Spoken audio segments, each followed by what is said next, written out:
ಶ್ರೀಮಂತ ಟೈಮ್ಸ್ಗೆ ನಿಮ್ಮೆಲ್ಲರಿಗೂ ಸ್ವಾಗತ. ನಾನು ಅಮಿತ್ ದೇಸಾಯಿ. ಬನ್ನಿ ಇವತ್ತಿನ ಮೇಜರ್ ಸುದ್ದಿಗಳು ಯಾವುದು, ಹಾಗೆ ಮೇಜರ್ ಸ್ಟಾಕ್ ಮಾರ್ಕೆಟ್ ಇವೆಂಟ್ಸ್ಗಳು ಯಾವುದು ಅಂತ ಚೆಕ್ ಮಾಡೋಣ. ಸೊ ಮೊದಲೇದಾಗಿ ಮೇಜರ್ ಸುದ್ದಿಗಳು ಯಾವುದು ಅಂತ ಚೆಕ್ ಮಾಡೋದಾದ್ರೆ ಮೊದಲನೇ ಸುದ್ದಿ ಬರ್ತಾ ಇದೆ. ಸ್ಟಾಕ್ ಮಾರ್ಕೆಟ್ ಅಲ್ಲಿ ಇನ್ವೆಸ್ಟ್ ಮಾಡಿ ಮರ್ತ್ ಬಿಟ್ಬಿಡ್ಬೇಕು ಅಂತ ನೀವೊಂದು ಮಾತು ಕೇಳಿರ್ಬೋದು. ಸೊ ಈ ಮಾತಿಗೆ ಒಂದು ಅದ್ಭುತವಾದ ಉದಾಹರಣೆ, ನಿನ್ನೆ ಒಂದು ಸ್ಟೋರಿ ಬಂದಿದೆ. ಅದೇನು ಅಂತ ನೋಡೋಣ.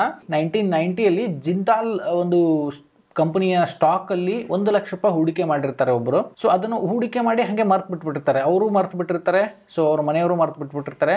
ಆಲ್ಮೋಸ್ಟ್ 35 ವರ್ಷ ಆದ್ಮೇಲೆ ಅವರಪ್ಪ ಅವ್ರು ಏನು ಹೂಡಿಕೆ ಮಾಡಿದ್ರು ಅವರು ತೀರ್ ಹೋಗ್ತಾರೆ.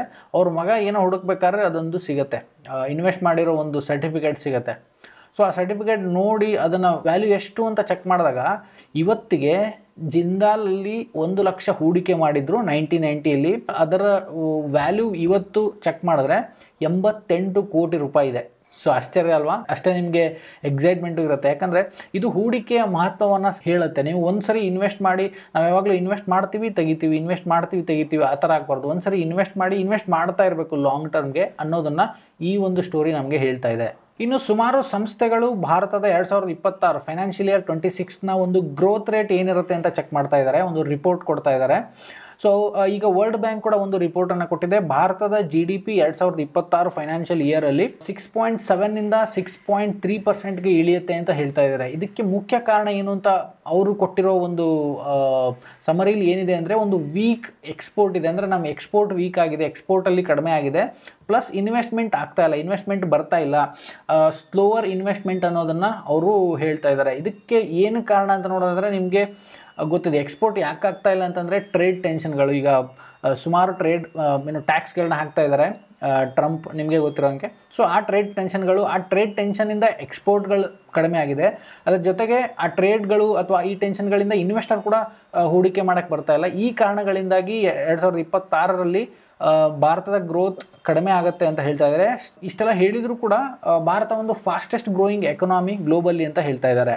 ಸೊ ಇನ್ನು US-ನ CPI ಡೇಟಾ ಬರ್ತಾ ಇದೆ, ಕನ್ಸ್ಯೂಮರ್ ಪ್ರೈಸ್ ಇಂಡೆಕ್ಸ್ ಡೇಟಾ. ಇದು ಜುಲೈ 11 ಇವತ್ತು US-ನ ಒಂದು ಈ ಡೇಟಾ ಬರುತ್ತೆ. ಸೊ ಇದು ಅನಾಲಿಸಿಸ್ ಪ್ರಕಾರ, ಅಂದರೆ ಎಕ್ಸ್ಪರ್ಟ್ಗಳ ಒಂದು ಫೋರ್ಕಾಸ್ಟ್ ಏನಿದೆ ಅಂತಂದ್ರೆ 0.2% ಅಷ್ಟು ಮಂತ್ಲಿ ಇನ್ಫ್ಲೇಷನ್ ರೈಸ್ ಆಗುತ್ತೆ ಅಂತ ಹೇಳ್ತಾ ಇದ್ದಾರೆ. ಇಯರ್ ಆನ್ ಇಯರ್ ಇದು 2.5% ಅಷ್ಟು ಇರುತ್ತೆ ಅಂತ ಹೇಳ್ತಾ ಇದ್ದಾರೆ. ಸೊ ಇದು ಮುಖ್ಯವಾಗಿ 17 ಮತ್ತು 18ಕ್ಕೆ ಒಂದು ಫೆಡ್ ಅವರ ಮೀಟಿಂಗ್ ಇದೆ. ಅದರಲ್ಲಿ ರೇಟ್ ಕಟ್ ಮಾಡಬೇಕಾ ಬೇಡ ಅನ್ನೋದು ಇವತ್ತು ಬರುವ ಈ ಇನ್ಫ್ಲೇಷನ್ ಡೇಟಾ ಮೇಲೆ ಡಿಪೆಂಡ್ ಆಗಿರುತ್ತೆ. ಸೊ ಇದಾಗಿತ್ತು ಇವತ್ತಿನ ಮೇಜರ್ ಸುದ್ದಿಗಳು. ಬನ್ನಿ ಸ್ಟಾಕ್ ಮಾರ್ಕೆಟ್ ಏನಾಯ್ತು ಅಂತ ಚೆಕ್ ಮಾಡೋಣ. ಸೊ ಇನ್ನು ನಿಫ್ಟಿ ನೋಡೋದಾದ್ರೆ ಮಾರ್ಕೆಟ್ ಆಲ್ಮೋಸ್ಟ್ ಇವತ್ತು ಸೈಡ್ ವೇಸ್ ಎಲ್ಲ ಇತ್ತು. 37 ಪಾಯಿಂಟ್ಗಳ ಒಂದು ಪಾಸಿಟಿವ್ ಇಂಟೆಂಟ್ ಅಲ್ಲಿ ಎಂಡ್ ಆಗಿದೆ. ಸೊ ಇನ್ನು ಮೇಜರ್ ಸೆಕ್ಟರ್ ಮೂವ್ಮೆಂಟ್ ಯಾವುದು ಅಂತ ಚೆಕ್ ಮಾಡೋದಾದ್ರೆ IT ಸೆಕ್ಟರ್ 1.26% ಅಷ್ಟು ಅಪ್ ಮೂವ್ಮೆಂಟ್ ಅನ್ನ ಕಂಡ್ರೆ, PSU ಬ್ಯಾಂಕ್ 0.88% ಅಷ್ಟು ಡೌನ್ ಮೂವ್ಮೆಂಟ್ ಅನ್ನ ಕಂಡಿದೆ. ಹಾಗೆ FMCG 0.67% ಅಷ್ಟು ಡೌನ್ ಮೂವ್ಮೆಂಟ್ ಅನ್ನ ಕಂಡಿದೆ. ಸೊ ಇನ್ನು ಮೇಜರ್ ಸ್ಟಾಕ್ ಮೂವ್ಮೆಂಟ್ಗಳು ಯಾವುದು ಅಂತ ಚೆಕ್ ಮಾಡೋದಾದ್ರೆ, ಟಾಪ್ ಗೇನರ್ಸ್ ಅಲ್ಲಿ ವೊಕಾರ್ಡ್ ಲಿಮಿಟೆಡ್ ಇದು 18.4% ಅಷ್ಟು ಅಪ್ ಮೂವ್ಮೆಂಟ್ ಅನ್ನ ಕಂಡಿದೆ. ಹಾಗೆ ರತನ್ ಇಂಡಿಯಾ ಎಂಟರ್ಪ್ರೈಸಸ್ ಲಿಮಿಟೆಡ್ ಇದು 11.21% ಅಷ್ಟು ಅಪ್ ಮೂವ್ಮೆಂಟ್ ಅನ್ನ ಕಂಡಿದೆ. ಹಾಗೆ ನ್ಯೂಲ್ಯಾಂಡ್ ಲ್ಯಾಬ್ ಲಿಮಿಟೆಡ್ ಇದು 7.54% ಅಷ್ಟು ಒಂದು ಅಪ್ ಮೂವ್ಮೆಂಟ್ ಅನ್ನ ಇವತ್ತಿನ ದಿವಸ ಕಂಡಿದೆ. ಸೊ ಇನ್ನು ಟಾಪ್ ಲೂಸರ್ಸ್ ಯಾರು ಅಂತ ನೋಡೋದಾದ್ರೆ, ಇಂಡಿಯನ್ ಎನರ್ಜಿ ಎಕ್ಸ್ಚೇಂಜ್ ಲಿಮಿಟೆಡ್ ಇದು 7.78% ಅಷ್ಟು ಡೌನ್ ಮೂವ್ಮೆಂಟ್ ಅನ್ನ ಕಂಡಿದೆ. ಹಾಗೆ ಯುನೈಟೆಡ್ ಸ್ಪಿರಿಟ್ಸ್ ಲಿಮಿಟೆಡ್ ಇದು 6.59% ಅಷ್ಟು ಡೌನ್ ಮೂವ್ಮೆಂಟ್ ಅನ್ನ ಕಂಡಿದೆ. ಹಾಗೆ ಎಂಜಿನಿಯರ್ಸ್ ಇಂಡಿಯಾ ಲಿಮಿಟೆಡ್ ಇದು 5.18% ಅಷ್ಟು ಡೌನ್ ಮೂವ್ಮೆಂಟ್ ಅನ್ನ ಇವತ್ತಿನ ದಿವಸ ಕಂಡಿದೆ. ಸೊ ಇನ್ನು ಗೋಲ್ಡ್ ಸಿಲ್ವರ್ಗಳ ಪ್ರೈಸ್ ನೋಡೋದಾದ್ರೆ, ಗೋಲ್ಡ್ನ ಪ್ರೀವಿಯಸ್ ಕ್ಲೋಸ್ 96,902 ಇತ್ತು. ಸೊ ಕರೆಂಟ್ ಪ್ರೈಸ್ 97,002 ಇದೆ. ಸೊ ಇದು 100 ರೂಪಾಯಿಗಳಷ್ಟು ಇವತ್ತಿನ ದಿವಸ ಜಾಸ್ತಿ ಆಗಿದೆ.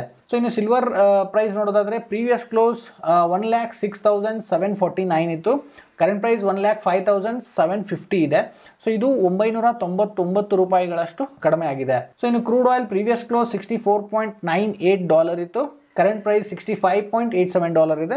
ಇದು $0.89 ಅಷ್ಟು ಜಾಸ್ತಿ ಆಗಿದೆ. ಸೊ ಇನ್ನು USD/INR ಪ್ರೀವಿಯಸ್ ಕ್ಲೋಸ್ 85.5470 ಇತ್ತು.